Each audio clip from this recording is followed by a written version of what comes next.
नमस्कार दोस्तों, मैं राम प्रसाद वर्मा, ज्ञानदानी क्लासेज ऑनलाइन।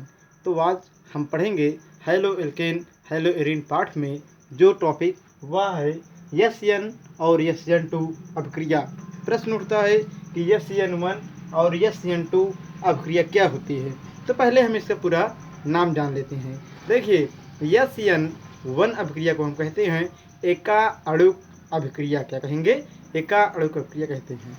यहाँ पर देखिए, हमने एक अणु के लिए SN1 लिखा है और दूसरे के लिए SN2 मतलब द्वि अणु अभिक्रिया। अर्थात यहाँ पर आप इसका पूरा नाम लिखेंगे यदि, तो आप कहेंगे S मतलब सब्स्टिट्यूशन और N मतलब न्यूक्लियोफिलिक। तो आप कहेंगे सब्स्टिट्यूशन न्यूक्लियोफिलिक रिएक्शन, जिसकी कोटि मतलब ऑर्डर जो कोटि होती है वह एक होती है, इसलिए इसका नाम क्या रखा गया है? SN1 अभिक्रिया। दूसरा है आपका SN2 अभिक्रिया। इसमें आप कहेंगे सब्स्टिट्यूशन न्यूक्लियोफिलिक रिएक्शन।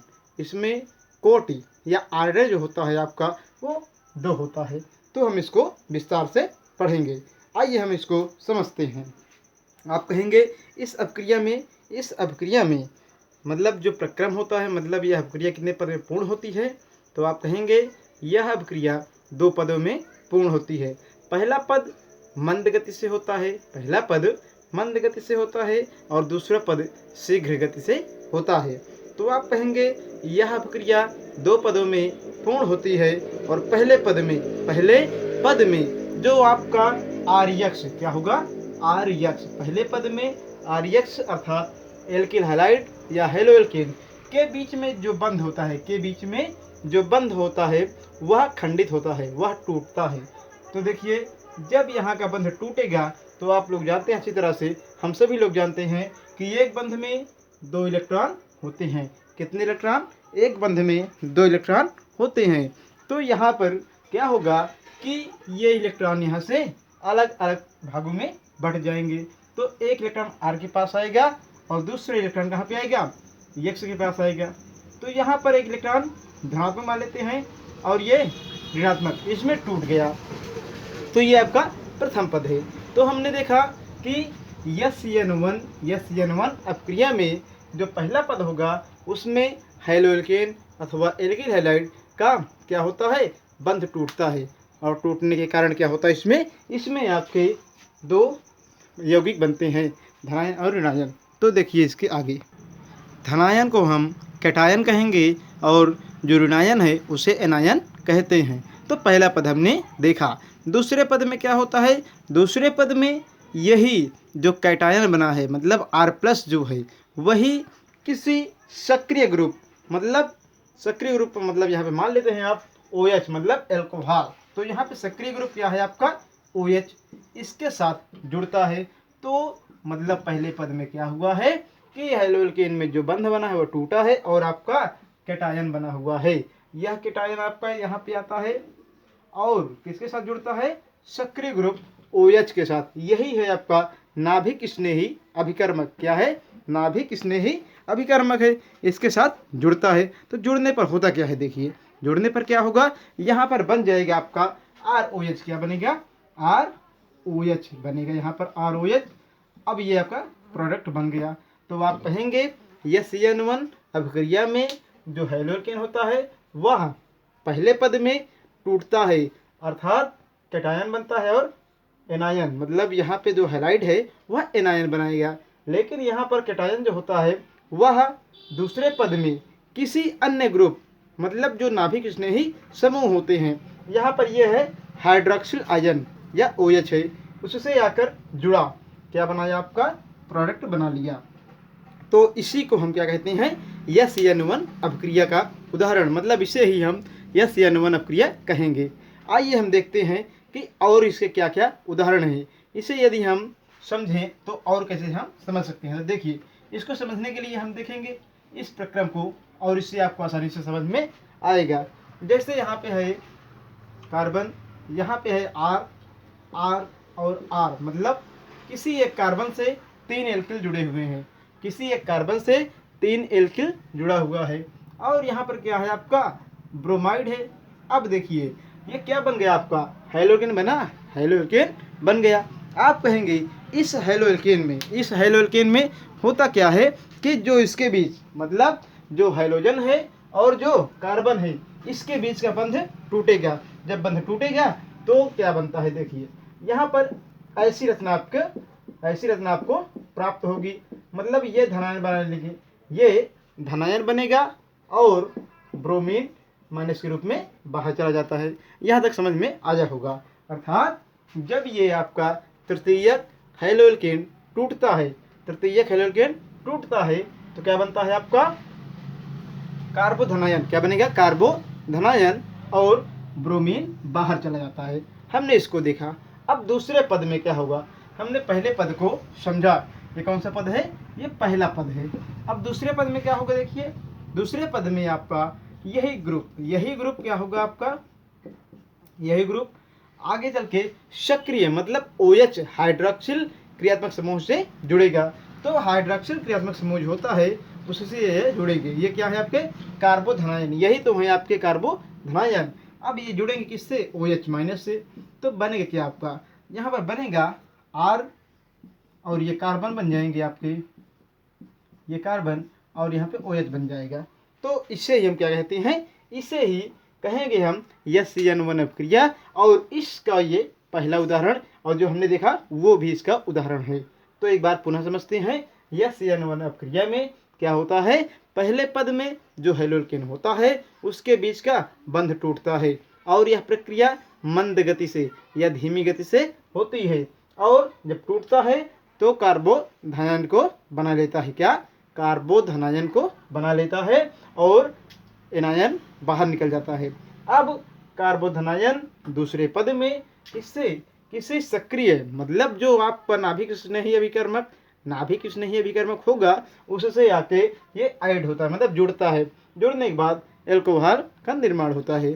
तो इसे हम SN1 अपक्रिया कहते हैं। आइए हम समझें अगला कि SN2 अपक्रिया क्या है। तो समझेंगे हम SN2 अपक्रिया।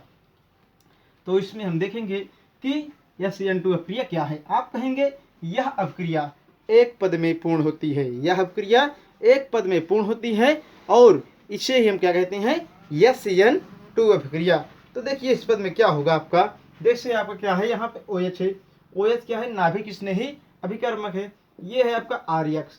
तो यहाँ पर यह प्रथम पद में क्या होगा आपका, एक ही पद में पूर्ण होता है, इसलिए ये जो आपका बंध है इसी जगह पे टूटता है, मतलब यहीं पे टूटेगा और एक संकर यौगिक बनेगा। क्या बनेगा, संकर यौगिक। तो संकर यौगिक क्या होगा, देखिए यहाँ पर आपका संकर यौगिक जो होता है आपका वो होगा आपका OH।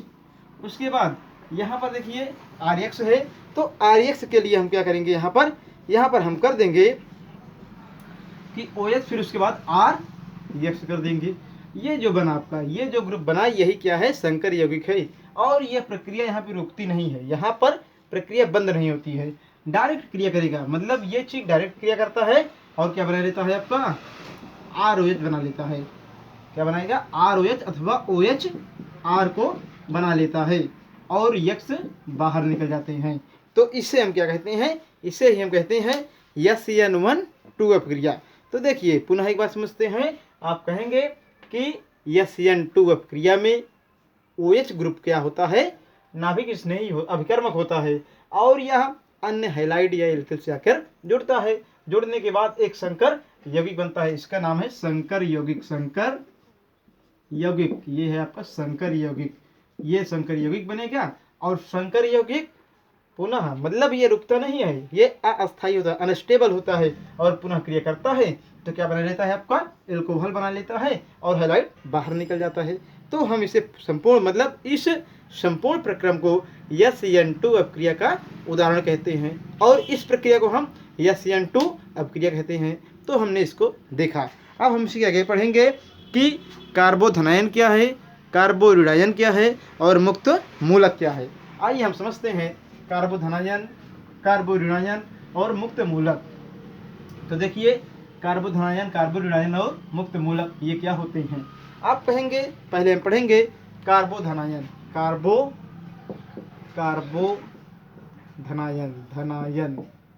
तो आप कहेंगे ये ऐसे कार्बनिक यौगिक होते हैं, ये ऐसे कार्बनिक यौगिक होते हैं जिनमें कार्बन परमाणु पर धनात्मक आवेश मिलता है। आप कहेंगे कार्बोधनायन ऐसे कार्बनिक यौगिक होते हैं जिनमें कार्बन परमाणु पर धनात्मक आवेश मिलता है। जैसे आप यहाँ कहेंगे, यहाँ पे जैसे है आपका R और यह है यक्स, जब ये टूटेगा तो बनाएगा कार्बोधनायन, अर्थात R+ और यक्स, मतलब यहाँ पे बनेगा यक्स माइनस, ये इलेक्ट्रॉन का वितरण होगा। अब देखिए, हम जानते हैं कि जब बंध टूटेगा तो एक इलेक्ट्रॉन यक्स पर आएगा और दूसरा कहाँ पे आएगा, आपका R पर आएगा। तो एक इलेक्ट्रॉन यक्स पर आया, दूसरा R पर आया, तो यहाँ पे समबंध विखंडन हुआ। क्या हुआ? समबंध विखंडन हुआ, अर्थात इस प्रक्रम में इलेक्ट्रॉन दोनों जगह वितरित हो जाते हैं। तो हमने इसको देखा, और यही जो R है आपका, R मतलब एल्किल, इस पर धनात्मक आवेश है, इसलिए यही क्या कहलाएगा, यही मुक्त मूलक होगा। यही क्या होगा, आपका मुक्त मूलक होगा। तो आपने देखा, आप कहेंगे कि जब किसी कार्बनिक यौगिक में कार्बन परमाणु पर क्या हो, धनात्मक आवेश हो, तब इस प्रकार प्राप्त रचना को हम कार्बोधनायन कहते हैं। जैसे यहाँ पे आप कह देंगे CH3, ये क्या है आपका कार्बोधनायन, कार्बन परमाणु पर धनात्मक आवेश। दूसरा आपके पास हो जाता है ऐसे CH3 और यहाँ पे H, ये कार्बोधनायन, ये भी उदाहरण है। अगला आपके पास है CH3 और CH3, ये कार्बन से जुड़ते हैं, मतलब ऐड होते हैं, और जुड़ने के बाद एक बृहद रचना बनती है। ऐसे ये भी कार्बोधनायन है। तो आप कहेंगे इसमें क्या है, इसको आप ऐसे भी लिख सकते हैं, समझने के लिए आप ऐसे लिख सकते हैं CH3 H और H। तो आप देखिए, इसमें एल्किल कितनी बार है, इसमें एल्किल केवल एक बार है, इसलिए ये 1 डिग्री अथवा प्रथम कार्बोधनायन होगा। ये 1 डिग्री अथवा प्रथम कार्बोधनायन होगा। दूसरे में कितने कार्बन है, 2 कार्बन, मतलब इस मेन कार्बन से 2 कार्बन जुड़े हुए हैं, इस मेन कार्बन से 2 कार्बन जुड़े हुए हैं, इसलिए इसको हम क्या कहते हैं, इसको हम कहेंगे द्वितीयक कार्बोधनायन। तो क्या कहेंगे, द्वितीयक कार्बोधनायन।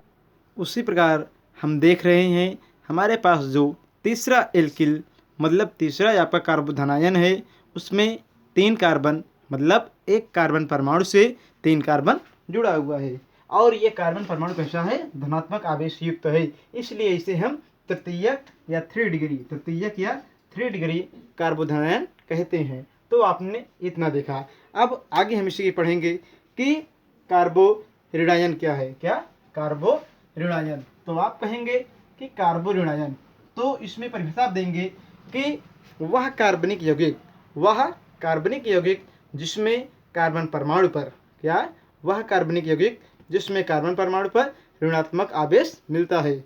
तो आप कहेंगे कार्बोऋणायन वह कार्बनिक यौगिक है जिसमें कार्बन परमाणु पर ऋणात्मक आवेश मिलता है, उसे हम कार्बोऋणायन कहते हैं। जैसे आइए हम समझते हैं, यहाँ पे हम कह सकते हैं कि R ऋण मतलब ऋणात्मक आवेश, अर्थात यहाँ पे देखेंगे जैसे CH3 और उसके बाद जो कार्बन है आपका, यहाँ पे H, यहाँ पर H और एक धनावेश, तो ये क्या है आपका कार्बोकेटायन है, मतलब कार्बोधनायन है। लेकिन हमको तो पढ़ना है इस समय कार्ब एनायन, तो इसके लिए हम देखिए क्या करते हैं, उसके लिए हम करेंगे यहाँ पर एक ऋणात्मक आवेश होना चाहिए। तो ये क्या हो गया आपका कार्बोऋणायन, तो यही हो गया आपका कार्बोऋणायन। तो आप कहेंगे कार्बोऋणायन वह कार्बनिक यौगिक है जिसमें कार्बन परमाणु पर ऋणात्मक आवेश मिलते हैं अथवा पाए जाते हैं। उसी प्रकार आप देखेंगे कि जैसे अभी तक आपने देखा था कार्बोधनायन 3 भागों में बांटे गए थे, उसी प्रकार ये भी 3 भागों में बांटे जाते हैं। पहला जो होता है वो क्या है आपका प्रथम कार्बोधनायन। जैसे एक कार्बन से देखिए, एक कार्बन मतलब मेन कार्बन ये आपका है, इससे आपका एक कार्बन जुड़ा हुआ है, इसलिए इसे हम प्रथम कार्बोधनायन या 1 डिग्री कार्बोऋणायन कहते हैं, ऋणायन कहेंगे। दूसरा आपका है उसी प्रकार CH3 और CH3 और ये कार्बन, यहाँ पे हाइड्रोजन, यहाँ पे ऋणात्मक आवेश, इसे हम क्या कहेंगे, इसे 2 डिग्री 2 डिग्री और क्या है कार्बो ऋणायन कहते हैं या कार्ब एनायन भी कहते हैं। तो आप कहेंगे 2 डिग्री कार्बो ऋणायन। अगला है आपका 3 डिग्री, इसमें कार्बन 3 हो देंगे, मतलब मेन कार्बन से क्या होगा 3 कार्बन परमाणु जुड़े रहते हैं। तो आप कहेंगे इसमें कि होता क्या है, इसमें आपका होगा कि जैसे ये कार्बन है, कार्बन पर ऋणात्मक आवेश है, लेकिन इस मेन कार्बन से 3 कार्बन अटैच हैं, जुड़े हुए हैं, तो इसे हम क्या कहेंगे तृतीयक कार्बो ऋणायन कहेंगे। तो पुनः ध्यान दीजिए, कार्बो ऋणायन में कार्बन परमाणु पर ऋणात्मक आवेश होता है और ये 3 प्रकार के होते हैं। पहला है 1 डिग्री या प्रथम कार्बो ऋणायन। आप कहेंगे प्रथम कार्बो ऋणायन में मेन कार्बन परमाणु से जिस पर ऋणात्मक आवेश होता है उससे केवल एक एल्किल क्रियात्मक समूह जुड़ा रहता है। दूसरा है आपका द्वितीयक अथवा 2 डिग्री कार्बो ऋणायन। आप कहेंगे इस प्रकार की रचना में मेन कार्बन से जिस पर ऋणात्मक आवेश होता है उससे 2 अलग अलग कार्बन अथवा एल्किल क्रियात्मक समूह जुड़े रहते हैं। तीसरा है आपका 3 डिग्री अथवा तृतीयक कार्बो ऋणायन। इसमें मेन कार्बन से जिस पर ऋणावेश होगा उससे 3 अलग अलग एल्किल जुड़े रहते हैं। एल्किल मतलब कार्बन जुड़े रहते हैं, इसे हम क्या कहते हैं, इसे ही हम कहेंगे तृतीयक कार्बो ऋणायन। अगला हमारे पास जो हम पढ़ेंगे इसमें वो है हमारे पास हेडिंग मुक्त मूलक। क्या है, फ्री रेडिकल या मुक्त मूलक। तो आइए हम समझते हैं कि फ्री रेडिकल अथवा मुक्त मूलक क्या होते हैं। तो हम पढ़ेंगे इस समय मुक्त मूलक या फ्री रेडिकल। मुक्त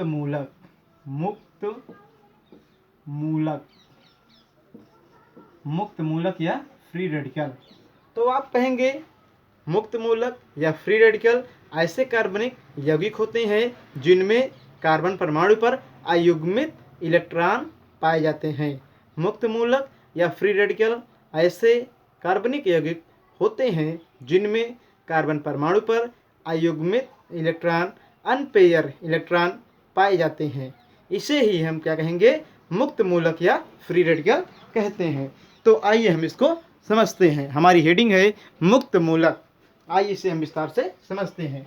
जैसे यहाँ पे CH3, तो यहाँ पे कार्बन की वैलेंसी होती है 4, कार्बन की वैलेंसी 4 होती है, 1 इलेक्ट्रॉन बचा हुआ है। इस प्रकार की रचना क्या कहलाता है आपका, यही कहलाता है, इसको ऐसे भी आप लिख सकते हैं, यही होगा फ्री रेडिकल अथवा मुक्त मूलक। अब आप कहेंगे ये कितने प्रकार के होते हैं, तो ये भी आपके 3 प्रकार के होते हैं, प्रथम मुक्त मूलक, द्वितीयक मुक्त मूलक और तृतीयक मुक्त मूलक। आइए हम समझते हैं। तो ये हमारे पास है प्रथम मुक्त मूलक CH3C और यहाँ पे क्या होगा आपका हाइड्रोजन। तो ये प्रथम मुक्त मूलक या 1 डिग्री मुक्त मूलक है। क्या है, प्रथम मुक्त मूलक या 1 डिग्री मुक्त मूलक। परिभाषा में आप कहेंगे जब मेन कार्बन परमाणु जिस पर एक अयुग्मित इलेक्ट्रॉन मिलता है उस पर या उससे केवल एक एल्किल या एक क्या जुड़ा हो, मेन कार्बन जुड़ा हो, तो आप कहेंगे उसे प्रथम मुक्त मूलक। दूसरा आपका आता है द्वितीयक या 2 डिग्री। तो CH3 ऐसे लिखेंगे आप और CH3 यहाँ पर होगा। इस कार्बन से कितने कार्बन अटैच हैं, तो आप कहेंगे इस वाले कार्बन से 2 कार्बन जुड़े हुए हैं और यहाँ पर हाइड्रोजन है, यहाँ पर एक अयुग्मित मतलब अनपेयर इलेक्ट्रॉन। तो ये क्या हो जाएगा आपका, तो भाई जितने कार्बन आपके जुड़े रहेंगे मेन कार्बन से जितने कार्बन जुड़े होंगे वही मुक्त मूलक होगा। तो इसमें 2 जुड़े हैं इसलिए होगा 2 डिग्री अथवा द्वितीयक मुक्त मूलक। क्या होगा, 2 डिग्री अथवा द्वितीयक मुक्त मूलक होगा। उसी प्रकार आप कहेंगे 3 डिग्री। तो 3 डिग्री में क्या होता है ये देखें हम। तो आप कहेंगे 3 डिग्री में यहाँ पर कि 3 कार्बन होंगे, CH3 और CH3 और यहाँ पर एक अयुग्मित इलेक्ट्रॉन होगा। तो आप कहेंगे कि 3 डिग्री मतलब 3 डिग्री मुक्त मूलक में 3 कार्बन परमाणु, 1 carbon 2 carbon 3 carbon main carbon से जुड़े होते हैं। 3 डिग्री मुक्त मूलक में या तृतीयक मुक्त मूलक में 3 कार्बन परमाणु, 1 2 3 कार्बन परमाणु मेन कार्बन परमाणु से मतलब जिस पर मुक्त इलेक्ट्रॉन होता है या अयुग्मित इलेक्ट्रॉन होता है उससे जुड़े रहते हैं। तो हमने देखा मुक्त मूलक 3 प्रकार के होते हैं, हमने इसको समझा। अब इसके आगे हम पढ़ेंगे अगली जो सबसे महत्वपूर्ण हेडिंग है उसको हम पढ़ेंगे और वह है आपका तो अब हम पढ़ेंगे हेलोएरीन अथवा एरिल हैलाइड में इलेक्ट्रॉन स्नेही प्रतिस्थापन क्रिया। आइए हम इसको विस्तार से समझते हैं कि इसका उदाहरण क्या है, कैसे आप समझेंगे। तो हमने पढ़ा है हेलोएरीन में देखेंगे आप कि बेंजीन से क्या जुड़े होते हैं, आपके क्लोरीन जुड़े रहते हैं। बेंजीन से आपके क्लोरीन जुड़े होते हैं, इसे हम क्या कहेंगे, हेलोरीन। मतलब जब किसी बेंजीन से एरोमेटिक हाइड्रोकार्बन मतलब बेंजीन, जब किसी एरोमेटिक हाइड्रोकार्बन बेंजीन से कोई यक्स मतलब हैलोजन जुड़ा होगा तो इस प्रकार प्राप्त रचना को हम हेलोरीन कहते हैं। तो हेलोरीन अथवा एरिल हैलाइड में इलेक्ट्रॉन स्नेही प्रतिस्थापन अभिक्रिया को हम पढ़ेंगे। तो आइए हम इसे विस्तार से समझते हैं। हमने समझा क्लोरोबेंजीन क्या है, जब बेंजीन से क्या जुड़ा हो, Cl मतलब क्लोरीन जुड़ा हो तो उसे हम क्या कहेंगे, क्लोरोबेंजीन कहेंगे। तो देखिए यहाँ पर इलेक्ट्रॉन स्नेही प्रतिस्थापन क्रिया को समझेंगे। आप कहेंगे यहाँ पर हमने बनाया है क्लोरीन और हम जानते हैं कि यहाँ पे ये है पूरा आपका क्लोरोबेंजीन। क्या बना, आपका क्लोरोबेंजीन बना है। हम जानते हैं कि क्लोरीन में जो मतलब ये क्लोरीन है, इस पर अब आप पढ़ेंगे इलेक्ट्रॉन स्नेही प्रतिस्थापन क्रिया की क्रिया विधि मैकेनिज्म। तो क्रिया विधि पढ़ेंगे हम। तो देखिए क्रिया विधि कैसी होती है उसको हम पूरा समझेंगे। यहाँ पर हमने बनाया एक बेंजीन और बेंजीन में हमने देखा कि कार्बन जो होते हैं आपके मतलब बेंजीन में कार्बन 6 और हाइड्रोजन 6 होते हैं। इसमें हम देखेंगे बंध कैसा है, तो एक बंध यहाँ पर रहेगा, एक बंध यहाँ पे, एक बंध यहाँ पर, और ये क्लोरीन रहेगा। क्लोरीन में एक इलेक्ट्रॉन 2 3 4 5 6। तो आपने देखा कि हमने क्या बनाया, एक बेंजीन बनाया, ऊपर Cl जोड़ दिया, नाम है इसका क्लोरोबेंजीन। यहाँ पर 6 इलेक्ट्रॉन आपको दिखाई दे रहे हैं स्पष्ट रूप से। अब देखिए होता क्या है इसमें कि इसकी क्रिया विधि कैसे संपन्न होती है। तो आप कहेंगे कि इसमें ये जो इलेक्ट्रॉन युग्म है वो आएंगे यहाँ पर आएंगे और यहाँ का इलेक्ट्रॉन युग्म इस पर आएगा। देखिए बात को ऐसे आप समझिए कि हमने बेंजीन बनाया और बेंजीन में क्या किया, हमने Cl को यहाँ पर लिख दिया। तो यहाँ पर देखिए 2 इलेक्ट्रॉन है, 2 इलेक्ट्रॉन आएंगे कहाँ पर, यहाँ पर आएंगे, आपने इसे बना दिया। और यहाँ का जो मतलब यहाँ का जो इलेक्ट्रॉन है वो आएगा आपका इसे यहाँ पर आएगा। तो आप बताइए क्या इनमें और इनमें परिवर्तन हुआ, कोई बदलाव हुआ, नहीं हुआ। ऐसे आप बना लीजिए इनको। तो इतना आपको समझ में आया होगा कि यहाँ पर Cl के बाहर मतलब Cl के बगल 2 मतलब 1 2 3 4 5 6 इलेक्ट्रॉन थे। 6 इलेक्ट्रॉन में से क्या हुआ है, यहाँ पर 2 इलेक्ट्रॉन बंध के समीप मतलब जो Cl का बंध लगा हुआ है वहाँ पर आ गए हैं। तो अभी तक यहाँ पे बंध अकेला था, लेकिन जब यहाँ से इलेक्ट्रॉन आया तो क्या हुआ, बंध 2 हो गए और जो यहाँ का बंध था वो बाहर निकल के आया। हम लोग भली भांति जानते हैं कि एक बंध में 2 इलेक्ट्रॉन होते हैं। अब Cl के पास 4 इलेक्ट्रॉन बचेगा, कितने बचेंगे, 4 बचेंगे। आगे देखिए क्या होता है, इस सब क्रिया को हम ऐसे बनाते हैं। अब इसमें क्या होगा, अगले स्टेप में होता ये है कि ये इलेक्ट्रॉन यहाँ पर आएगा, ये इलेक्ट्रॉन मतलब जो 2 बचे हैं इलेक्ट्रॉन ये आएंगे यहाँ पर और ये निकल के आएगा यहाँ पर। तो देखिए होता क्या है वास्तव में, यहाँ पर ऐसी रचना बनती है। देखिए आप ध्यान से, ये इलेक्ट्रॉन यहाँ पे आ रहे हैं तो मतलब ऐसे एक इलेक्ट्रॉन बंध बनेगा आपका और यहाँ पर एक बंध बनेगा। हमने ये बंध वो बना दिया, यहाँ पे लिख दिया Cl। कई बंध है, यहाँ पे 2 बंध है, तो हमने 2 बंध को इससे मतलब 2 बंध लगाया और 4 इलेक्ट्रॉन क्लोरीन का दिया। इतना आपको समझ में आया है। लेकिन यहाँ पर 2 इलेक्ट्रॉन आपको ऐसे रहेंगे, ऋणात्मक रूप में मिलते हैं। अब यही प्रक्रिया यहाँ पर होगी। तो आप कहेंगे कि यहाँ पे हमने क्या बना लिया, बेंजीन बना लिया। अब इसमें तो अभी कुछ इशारा मतलब देर नहीं बनाई गई है, तो ये इलेक्ट्रॉन आएंगे यहाँ पर, कहाँ पर आएंगे, इस पोजीशन पर आएंगे और यहाँ का जो इलेक्ट्रॉन है वो निकल कर आएगा इस पोजीशन पे। तो देखिए होता क्या है आपका कि यहाँ पे Cl 2 बार ऐसे मतलब आपने 1 इलेक्ट्रॉन 2 इलेक्ट्रॉन, यहाँ पर 1 और 2 हो गए।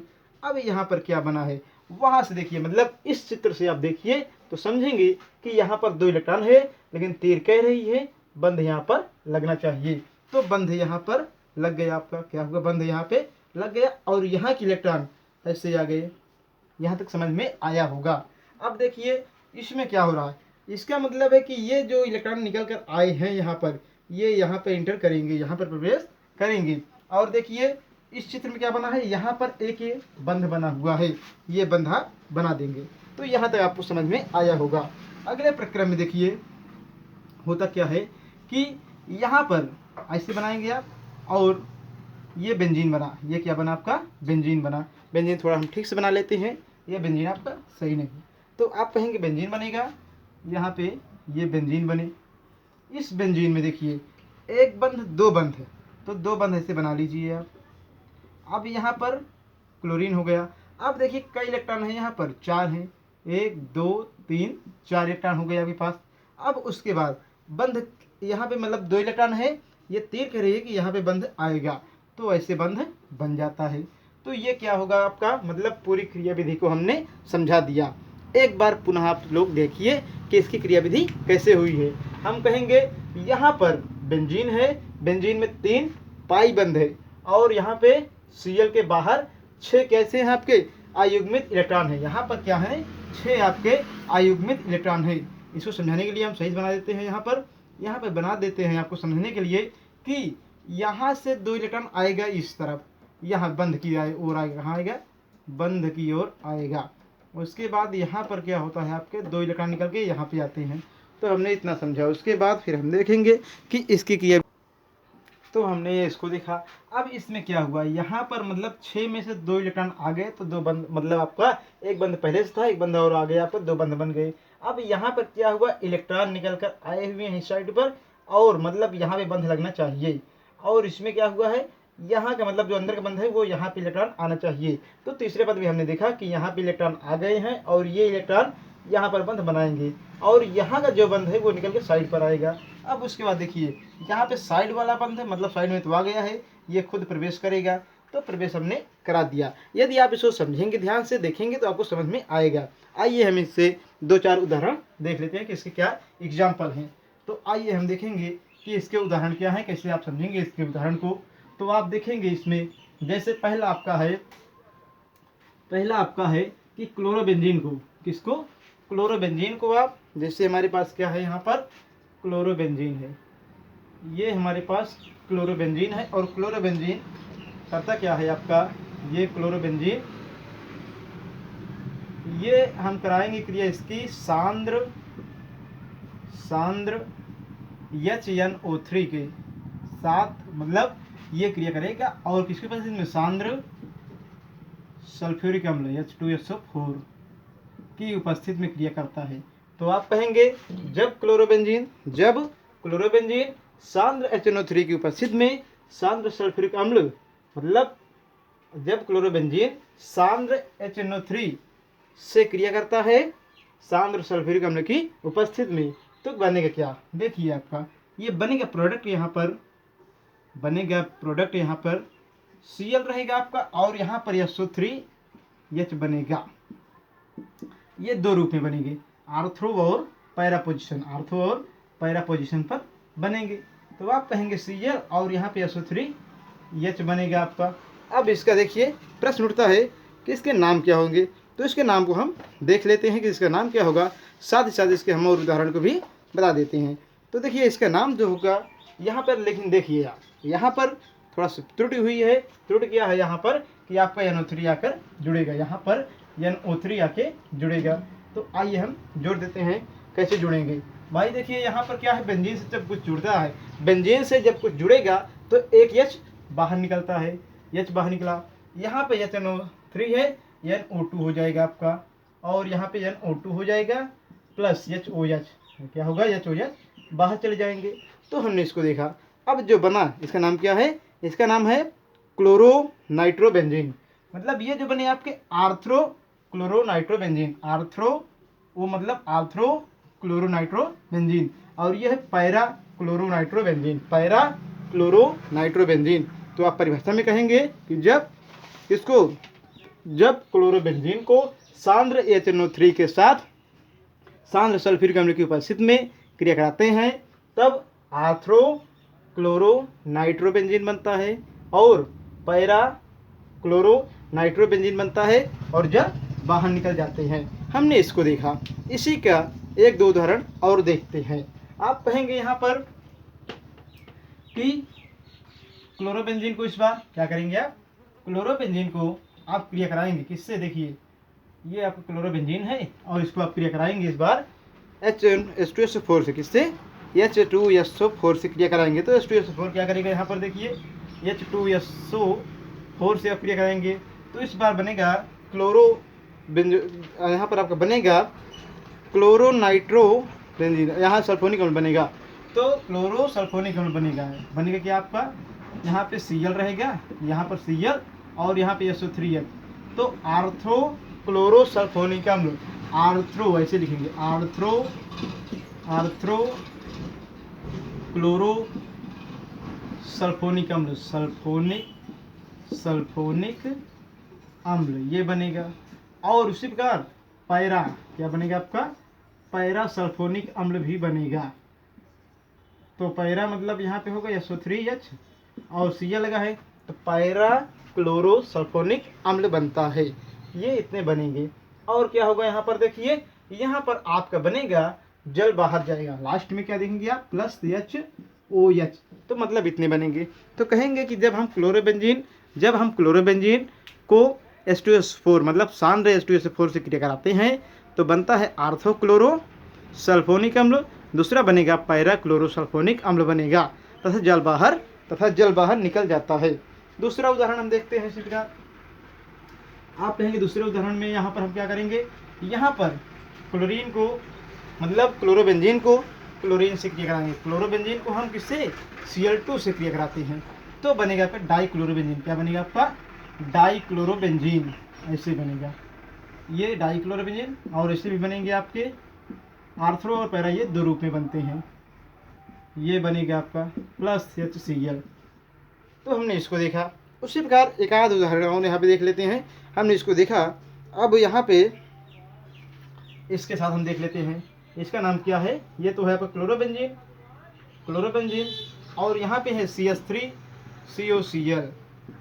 तो इस बार क्या होगा, यहाँ पर होगा आपका ये चीज़ कि यहाँ पर बनेगा आपका बेंजीन COCl, ये बनेंगे आपके COCl बनेगा और हाँ CH3 बनेगा, सॉरी, प्लस यहाँ पर क्या लगा हुआ है, इस ग्रुप पे आप Cl लगा दीजिए अथवा आप इसको ऐसे बना दीजिए बेंजीन और आपके यहाँ पे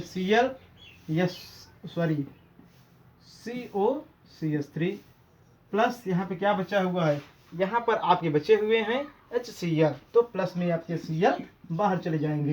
तो हमने देखा याद रसायन विज्ञान में क्या क्या पढ़ा, मुक्त मूलक, कार्बोधन आयन, कार्बोनिल आयन, SN1 अपक्रिया, SN2 अपक्रिया और हमने पढ़ा यहाँ पर इलेक्ट्रॉन स्नेही प्रतिस्थापन अपक्रिया। तो आज यहीं तक, अगले भाग में हम इसके आगे पढ़ेंगे। पढ़ते रहिए, वीडियो को पूरा देखिए। वीडियो को न समझ में आए तो आप कमेंट बॉक्स में कमेंट करिए और यदि वीडियो देखने पर आपको अच्छा लगता है तो आप इसे लाइक शेयर सब्सक्राइब करिए। नमस्कार, धन्यवाद।